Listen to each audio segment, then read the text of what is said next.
Claudia. Et puis, ce soir, c'est la soirée des témoignages, hein, parce qu'on en a entendu deux. Et puis moi, je vais prêcher à partir d'un témoignage, aussi de mon témoignage personnel. Et puis, je pense que c'est vraiment important d'entendre les témoignages parce qu'ils rendent Dieu vivant dans notre quotidien, ici et aujourd'hui. Et moi, je vais vous parler d'un esprit impur qui m'était familier, dans le sens que j'étais habituée à avoir dans ma vie tellement que je l'ai laissé agir pendant trop longtemps, justement parce que je m'y étais habituée jusqu'au jour où je me suis rendu compte qu'il était temps d'agir. Alors, je vais faire bref, là je m'étendrai plus tard, il a été chassé et j'étais contente de cette victoire. Jusqu'au jour où je me suis rendu compte que gentiment, sans que j'y prenne forcément garde, il commençait à revenir. La Bible, elle nous parle des esprits impurs. Dans d'autres versions, c'est marqué des esprits méchants ou des esprits mauvais. Elle nous invite à avoir le discernement des esprits, mais elle ne donne le nom de saint qu'à un seul, le Saint-Esprit. Et puis c'est celui-là qui devrait nous être, sa voix qui devrait nous être tellement familière qu'on ne doute pas quand il nous donne des conseils pour nous guider. Pourtant, c'est souvent celui, en tout cas au début de notre conversion, qui nous est le moins familier.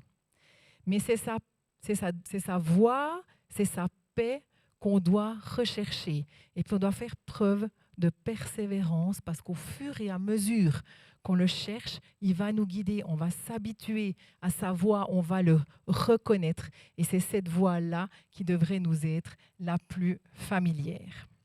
La définition du mot familier, c'est qui est habituel à quelqu'un, qui est bien connu de lui, qu'il est habitué à avoir autour de lui. Et si on parle au niveau spirituel, moi je dirais aussi qu'il est habitué à avoir en lui. Puisque Marc 9, 25 dit « Jésus, voyant accourir la foule, menaça l'esprit impur et lui dit « Esprit muet et sourd, je te l'ordonne, sors de cet enfant et n'y rentre plus. » Je pense qu'il y a de la puissance vraiment dans le témoignage. Alors moi, je vous le partage. Je vous partage mon expérience personnelle pour que vous vous sentiez moins seul si vous devez vivre une situation comme ça.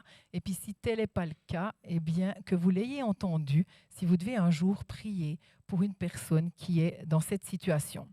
J'ai vécu, moi, une situation particulière où j'avais des pensées impures, de sales images qui venaient devant mes yeux dans des occasions où ça n'avait rien à voir. Par exemple, quand je parlais avec quelqu'un au travail, tout d'un coup, il y avait une image ou une pensée sexuelle venue de nulle part et puis qui n'avait rien à voir dans la conversation, dans le sens où elle ne pouvait même pas être induite dans la conversation en question. Alors, je ne savais pas trop quoi faire avec ça, et puis ce n'est pas le genre de choses qu'on va crier sur les toits. Alors, bien sûr, j'ai fait tout ce que je savais faire en tant que chrétienne. J'ai prié, j'ai chassé, j'ai pris autorité, et puis ça a fonctionné pendant un temps où j'étais tranquille, et puis après, je me suis quand même rendu compte que c'était toujours là, donc pas toujours à la même fréquence, jusqu'au jour où je me suis vraiment dit, non, mais maintenant, ça suffit, j'en ai marre. J'ai alors demandé de l'aide à Claudia, à David. On a fait un sozo. Et puis, c'est ces entretiens qui sont guidés par le Saint-Esprit, où le Saint-Esprit vient pointer des choses dans nos vies, révéler des choses pour nous permettre justement de revenir à la vie, comme disait David, de pouvoir être libéré et guéri. Et à la fin de l'entretien, j'ai vu des cadres avec ces sales images, se casser et tomber par terre. Et puis, yes, je me suis dit, j'ai la victoire. Merci Seigneur. Et puis, jusqu'au jour où je me suis aperçue que gentiment, je ne l'avais plus. Je ne comprenais pas pourquoi, mais je n'avais encore pas eu la révélation de Matthieu 12, 45. Et pour être honnête, j'ai préparé ce message. Hier, je répétais sur ces versets et c'est hier que tout à coup, j'ai eu la révélation. Je me suis dit, oh, tu te rends compte comme le Seigneur est bon. Tu prépares un message, tu parles de ça, il y a des versets, Puis à quelque part, il me donne la révélation juste avant que je vienne le donner à l'Église. Donc c'est trop beau. On prépare et puis il nous enseigne encore et puis il nous révèle encore. Alors je vous invite, pour ceux qui ont vos Bibles, à prendre Matthieu 12, les versets 43 à 45. Et si vous laissez vos Bibles ouvertes, j'y reviendrai tout au long de ce message. Je vous le lis dans la version Louis II, Matthieu 12, 43 à 45. Lorsque l'esprit impur est sorti d'un homme, il va par des lieux arides, cherchant du repos, et il n'en trouve point. Alors il dit, je retournerai dans ma maison d'où je suis sorti. Et quand il arrive, il la trouve vide, balayée et ornée. Il s'en va et il prend avec lui 7 autres esprits plus méchants que lui. Ils entrent dans la maison, s'y établissent, et la dernière condition de cet homme est pire que la première. Pour ma part, j'ai été tranquille pendant un court temps, puis gentiment, sans que j'y prenne garde, c'est revenu. Pour commencer, une image, une fois. Alors je me suis dit, c'est pas grave, hein, c'est juste une fois. Puis c'est revenu plus sournoisement, plusieurs fois, mais à des niveaux de fréquence qui étaient assez éloignés dans le temps pour qu'à chaque fois je me dise, c'est pas grave. Mais si c'était grave, et c'était grave depuis la première fois où c'est revenu. Le malin, il est rusé comme un serpent, hein. C'est ce qu'on dit et c'est qui il est. Il vient tout doucement et puis parfois même sans qu'on le remarque ou qu'on y prête assez d'attention pour essayer de se réinstaller dans un lieu qu'il connaît bien. Je vais revenir sur les versets que je vous ai lus de Matthieu 12, 43 à 45. Et dans ces versets, il y a des mots qui m'ont interpellée et que j'ai cherché dans les Strong, donc la traduction en grec pour en approfondir la signification. Alors tout d'abord, c'était le mot « esprit ».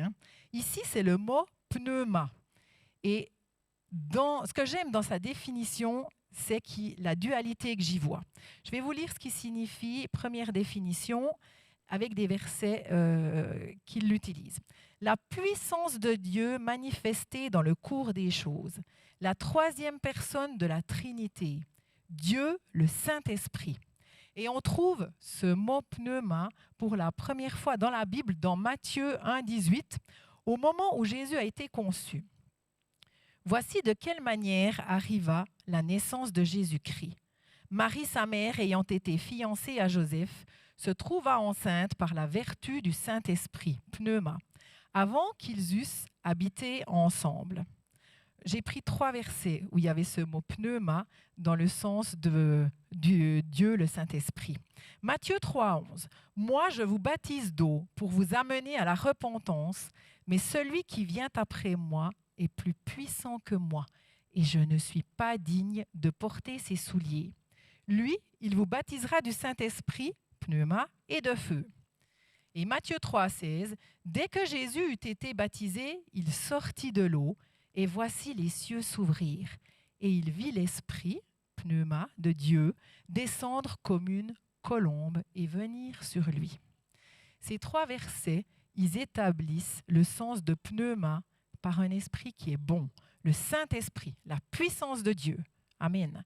Un autre sens de ce mot pneuma dit un esprit, c'est-à-dire une simple essence, dépourvue de toute matière, possédant un pouvoir de connaissance, de désir, de décision, d'action, qui peut être utilisé de démons ou de mauvais esprits.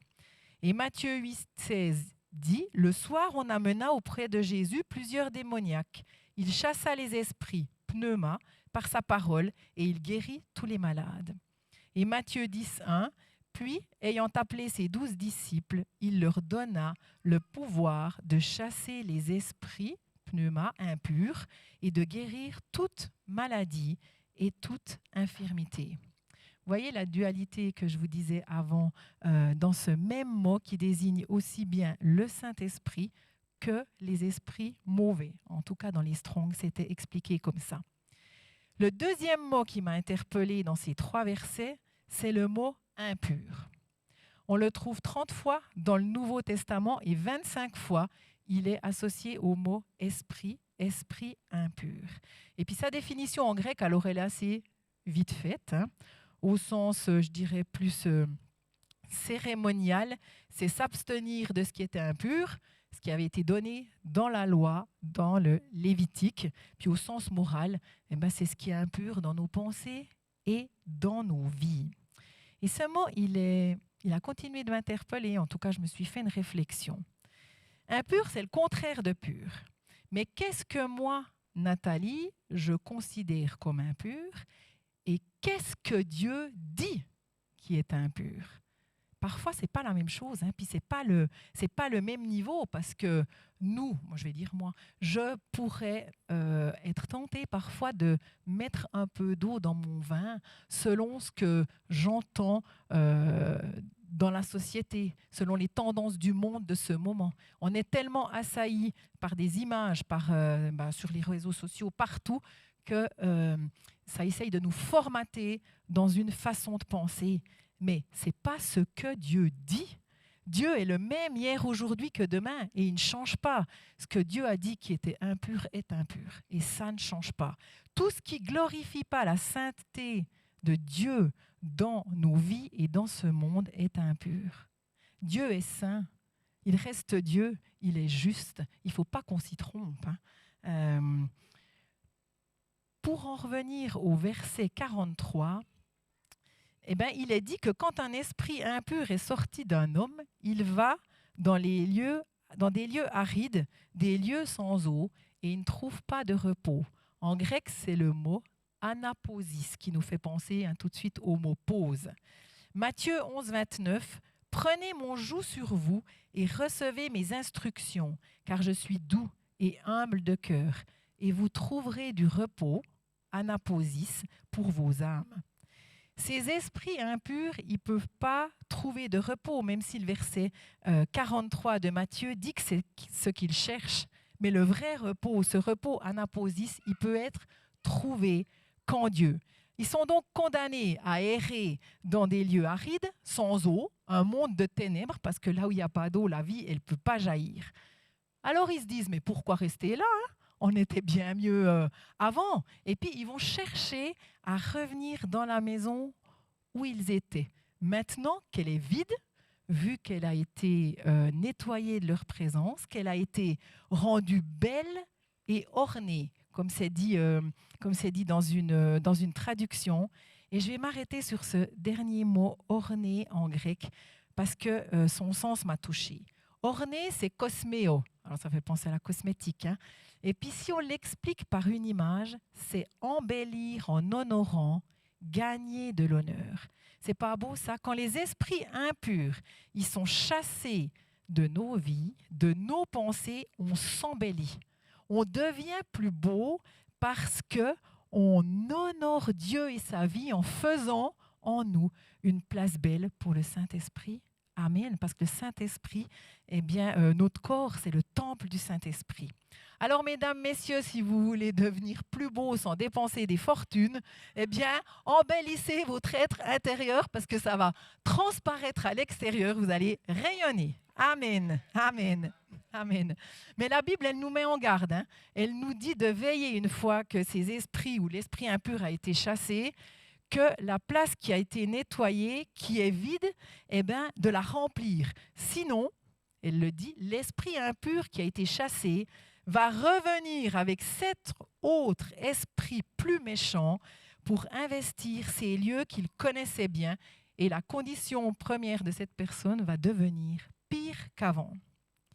J'ai lu un commentaire à ce propos qui dit « C'est pas pour chercher du renfort que l'esprit méchant amène avec lui 7 autres esprits plus méchants.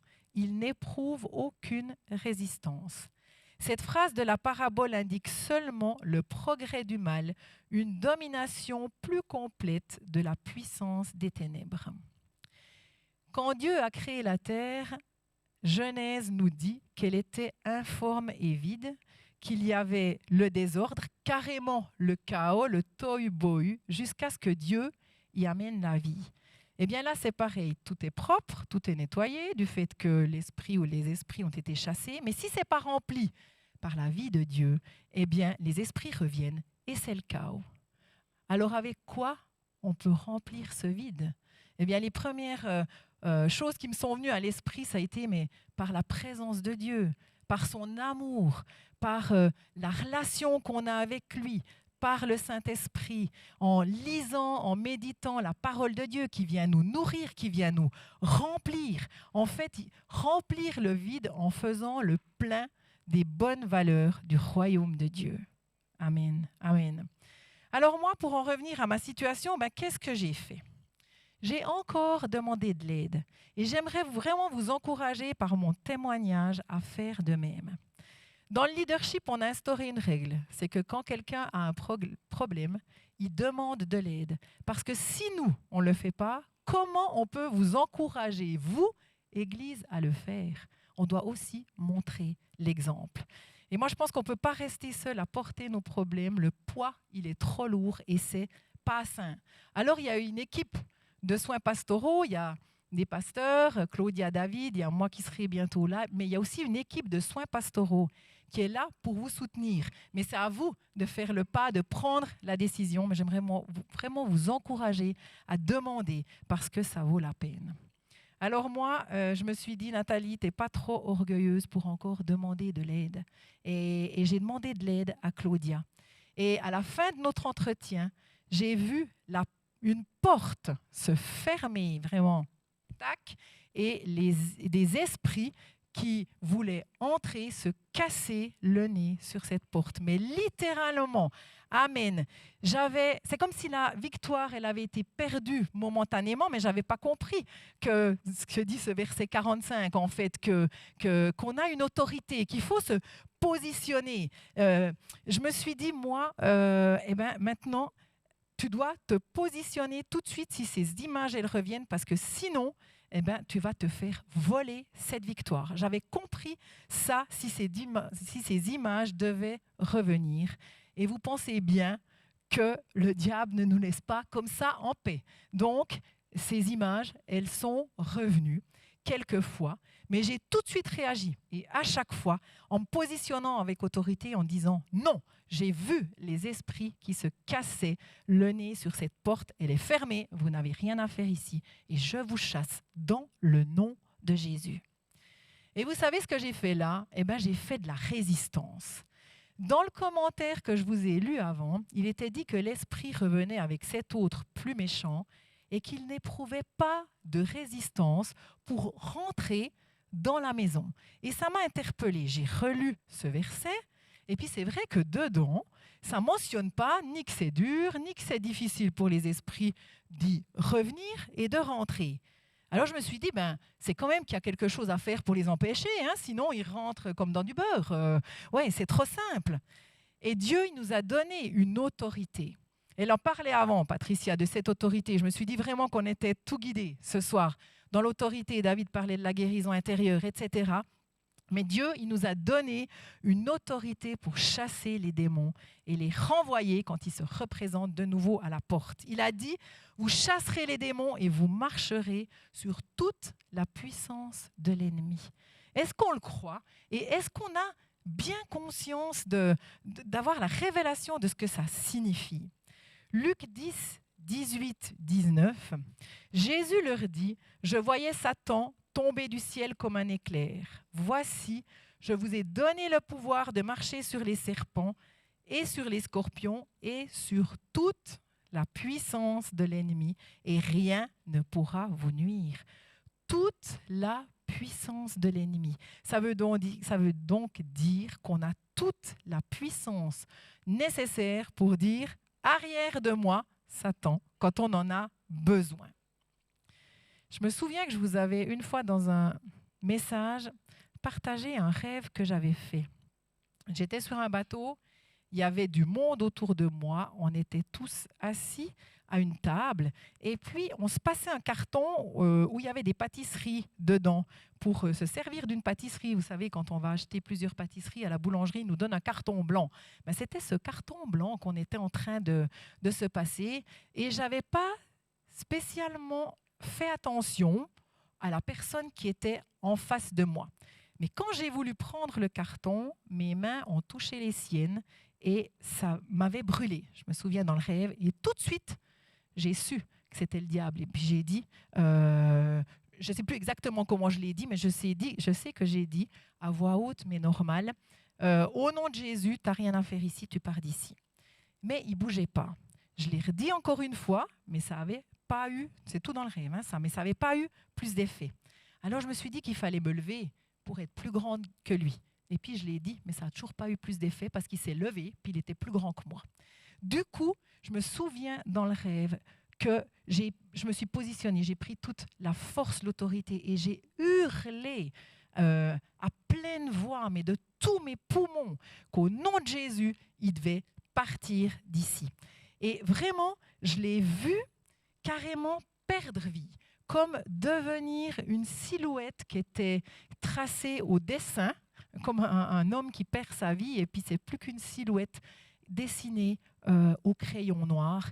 Et puis, il avait perdu sa vie. Je savais qu'il y avait eu une victoire, mais qu'il allait revenir. Alors, j'avais convoqué toutes les personnes sur ce bateau. Je leur avais dit ce qui s'était passé, je leur avais expliqué, puis je leur avais dit, mais vous savez, il est parti, mais il va revenir parce qu'il n'abandonne pas la situation comme ça. Et puis je leur avais dit qu'ils devaient user de toute leur autorité, se positionner, et puis de crier avec force, en fait, pour lui dire de partir. Ce n'était pas juste « au nom de Jésus, tu pars ». C'était vraiment, voilà, se positionner. Je ne veux pas crier dans le micro, mais voilà ce que j'avais rêvé. Puis pendant la préparation de ce message, le Saint-Esprit est venu me le rappeler. Et puis c'est exactement ça en fait. Quand il y a eu une victoire, on doit rester attentif à ce que le diable il ne vienne pas nous la voler et reprendre des droits dans nos vies.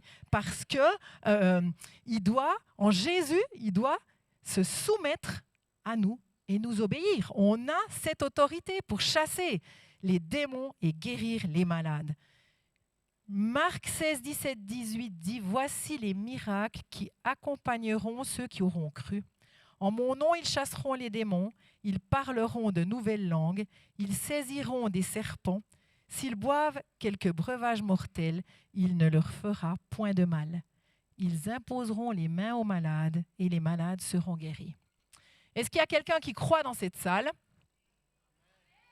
Oui, amen.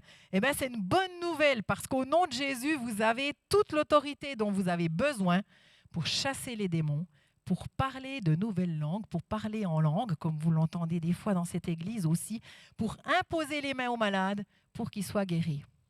Est-ce que c'est vous qui guérissez les malades ? Non, exactement. Mais Dieu nous fait confiance pour qu'on fasse notre part et c'est lui qui fait le reste. Ça lui appartient.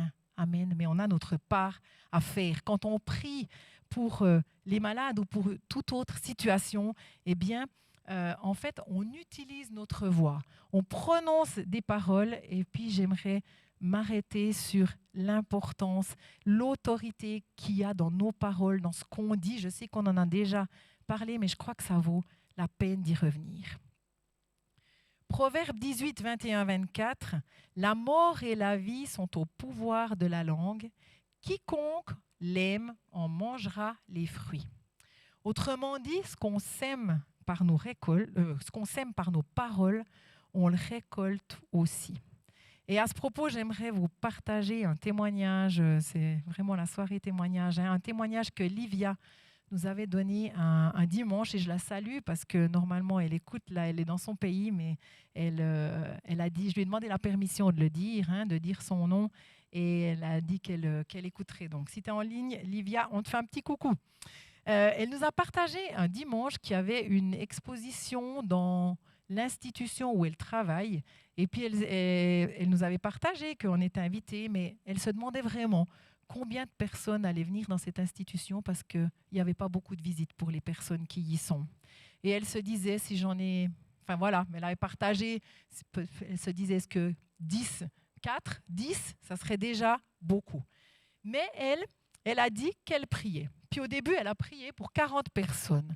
Mais elle s'est dit, si Dieu peut pour 40 personnes, il peut pour 70 personnes. Alors, elle a prié et c'était vraiment quelque chose d'improbable pour elle si elle y pensait avec sa raison. Et autour d'elle, tout le monde, quand elle a commencé de dire ça, ils étaient tous incrédules. Mais elle ne s'est pas laissée avoir. Elle a continué de déclarer des paroles de vie, de déclarer des paroles de foi, parce qu'elle savait la puissance qu'il y a quand on prononce des paroles de vie, des paroles de bénédiction. Et finalement, ce ne sont pas 70 personnes qui sont venues, mais sauf erreur, tu me corrigeras, je crois que c'est 100 personnes. Hein, il me semble que c'était ça. Donc, Dieu a répondu à sa prière. Même quand son directeur et les employés disaient que ce n'était pas possible, elle a pris son autorité pour fille de Dieu, pour déclarer le contraire, et elle a dit des paroles de vie, des paroles de foi. Elle a déclaré l'espoir de ce qu'elle attendait. Amen, amen.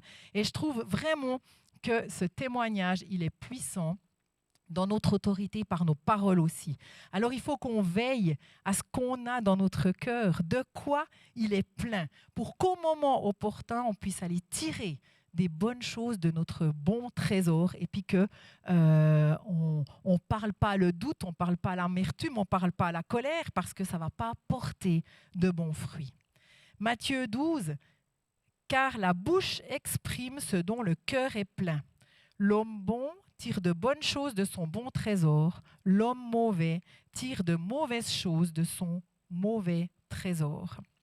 Et Hébreux 11, 1, on en parlait aussi ce soir avec Patricia, avoir la foi, c'est être sûr de ce que l'on espère, c'est être convaincu de la réalité de ce qu'on ne voit pas. Dans Genèse 1, quand Dieu crée, on voit qu'il dit, et que quand il dit, il prononce des paroles, il dit des mots, et par les mots qu'il prononce, il amène des choses à la réalité et à la vie. Eh bien, de la même manière, quand nous, on prononce des paroles de vie, on proclame ce qui n'existe pas encore, on garde nos yeux fixés sur l'espérance de la promesse qui dit qu'elles vont se réaliser. Amen, amen. Ça fait partie de l'autorité qu'on a reçue légalement de la part de Dieu quand on a donné notre vie à Jésus. On a reçu sa vie, on a reçu toute la puissance et l'autorité qui va avec, mais notre intelligence, nos raisonnements, nos pensées, nos émotions, elles ont besoin d'être renouvelées pour s'aligner à ce que la parole de Dieu dit. Et on ne doit pas se fier ni à ce qu'on voit, ni à nos émotions, mais à ce que la parole de Dieu dit, pour pouvoir prononcer des paroles de vie avec foi, des paroles positives, des paroles de bénédiction, et puis pas venir les annuler par des paroles de doute, d'incrédulité, de mort à quelque part. Parce que quand on se positionne comme ça, eh bien, on l'a vu, il y en a un qui n'est pas très content, et puis lui, il va toujours venir s'opposer, mais qu'on ait ces bons réflexes pour déclarer la vie, et puis pas la mort, parce qu'on se fait vite avoir. Il faut vraiment demander au Seigneur qu'il mette une garde à notre esprit, la parole le dit, pour qu'on puisse être attentif quand on prononce des paroles de doute ou d'incrédulité. Les briser, moi c'est ce que je fais, je demande pardon, et puis je dis Seigneur, je crois en toi, et je reproclame des paroles de vie sur les promesses que j'attends qui se réalisent. Je trouve que le témoignage de Livia et tout ce qu'on a entendu, les témoignages qu'on entend chaque dimanche, c'est vraiment quelque chose de puissant, parce que ça amène Dieu vivant au milieu de nous, qu'il agit encore aujourd'hui, et que ce qu'il a fait pour un, il peut le refaire pour quelqu'un d'autre. Et je trouve qu'on est encouragé et béni, qu'on repart avec quelque chose de bon pour notre quotidien. Le psaume 42, il dit « Comme une biche soupire après l'eau du ruisseau, moi aussi je soupire après toi. Ô Dieu, j'ai soif de Dieu, du Dieu vivant. » Est-ce que vous avez soif du Dieu vivant, de celui qui agit aujourd'hui parmi nous? Dans le psaume 42, les versets 6-7, il continue et il dit « À quoi bon me désoler? À quoi bon me plaindre de mon sort? Mieux vaut espérer en Dieu et le louer à nouveau, lui, mon Sauveur et mon Dieu. Je peux m'adresser à toi, ô Dieu, de l'endroit où je suis. » C'est pas une bonne nouvelle, ça? deux bonnes nouvelles même que la parole de Dieu, elle nous donne là. Déjà, elle nous dit qu'il faut s'arrêter quand on se plaint, quand on se désole, en fait. Mais que ça ne sert à rien, mais elle ne s'arrête pas là. Parce qu'elle pourrait juste dire arrête de te désoler, arrête de te plaindre sur ton sort. Mais non, elle nous donne le mode d'emploi, elle ne nous laisse pas démunis parce qu'elle nous dit quoi faire d'autre pour remplacer ça. C'est le verset qui suit, elle dit espérer en Dieu et le louer à nouveau, lui qui est notre Sauveur et notre Dieu. Est-ce que vous êtes en train de vous plaindre de votre sort? Arrêtez et espérez en Dieu. Amen. Louez Dieu. À chaque fois que vous vous rendez compte que vous êtes dans cette situation de désolation, eh bien, louez-le, louez-le. Exprimez des louanges par vos bouches, par vos paroles. Et si c'est trop dur dans la situation de trouver des mots en vous, eh bien, prenez la Bible. Ayez un psaume en réserve ou des versets qui louent Dieu et exprimez-le à haute voix par vos paroles ou bien mettez de la louange, un chant que vous aimez bien qui vous parle, qui déclare la bonté, la fidélité de Dieu et faites-vous violence parce que ça ne va pas se faire tout seul. Hein. Il faut vraiment il faut faire le pas, il faut se mettre en mouvement pour exprimer par nos bouches notre espérance dans le Dieu qui nous sauve. Amen. C'est ça faire de la résistance en fait. C'est user de notre autorité de fils et de filles pour exprimer toute notre reconnaissance au Dieu dans lequel on espère qu'il peut nous délivrer de chacune de nos situations, même si on ne le voit pas encore. Amen. Amen. C'est un beau message d'espérance. Alors, David a parlé qu'il avait reçu quelque chose, que ce serait aussi un temps de guérison. Et moi, j'avais déjà à cœur de prendre maintenant un temps avec le Saint-Esprit pour qu'il vienne vous montrer un domaine ou plusieurs, hein, c'est lui qui fait, où vous aviez eu une victoire et puis dans lequel petit à petit, eh bien, vous l'avez perdu. Parce que je crois, je l'ai déjà dit que le témoignage, il est puissant, mais si il a pu le faire pour moi, il va le refaire pour vous. Amen. Amen. Alors je vous invite à fermer les yeux. Saint-Esprit, par ma bouche, par mes paroles, par mon cœur qui brûle, je veux vraiment te déclarer que tu es le bienvenu parmi nous. Et je veux te dire merci pour ta présence. Merci parce que tu es là. Oh Dieu, on a faim, on a soif de toi. On est comme des biches qui soupirent après l'eau du ruisseau. Nous soupirons aussi après toi parce qu'on a soif du Dieu vivant, du Dieu qui agit dans notre quotidien encore aujourd'hui. Et nous voulons reconnaître que tu le fais. Alors moi, je vous invite à répéter après moi. Saint-Esprit, viens mettre en lumière une ou des situations dans ma vie où j'avais la victoire et que maintenant, je ne l'ai plus. Parce que petit à petit, elle m'a été volée.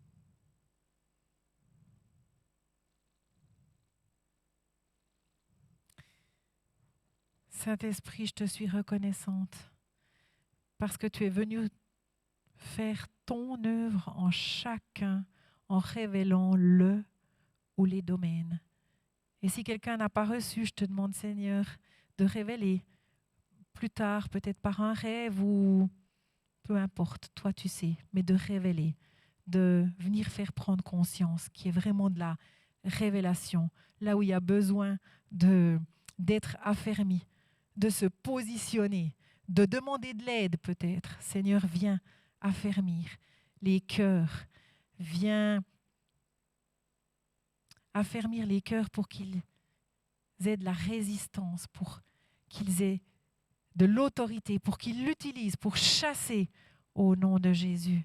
Et merci Seigneur parce que tu ne laisses personne seul dans chacune de leurs situations. Merci parce que tu les entends depuis l'endroit où ils sont, quels qu'ils soient. Et il n'y a rien que tu puisses entendre, Seigneur. Il n'y a rien que tu puisses entendre. Et rien ne t'est impossible. Alors j'aimerais te remercier parce que tu ne les laisses pas seuls dans chacune de leurs situations, mais que tu leur as donné ton mode d'emploi. Et je te prie, Seigneur, qu'ils s'en servent, pas qu'une fois, mais à profusion, parce que ta parole, elle est là pour l'utiliser chaque jour et à chaque fois qu'on en a besoin. Je veux juste te dire merci, Seigneur, pour chacun d'entre eux. Merci parce que tu les as bénis. Et Seigneur, je veux te donner toute la gloire, l'honneur et la louange pour ce que tu viens de faire. Au nom de Jésus. Amen. Amen. Soyez bénis.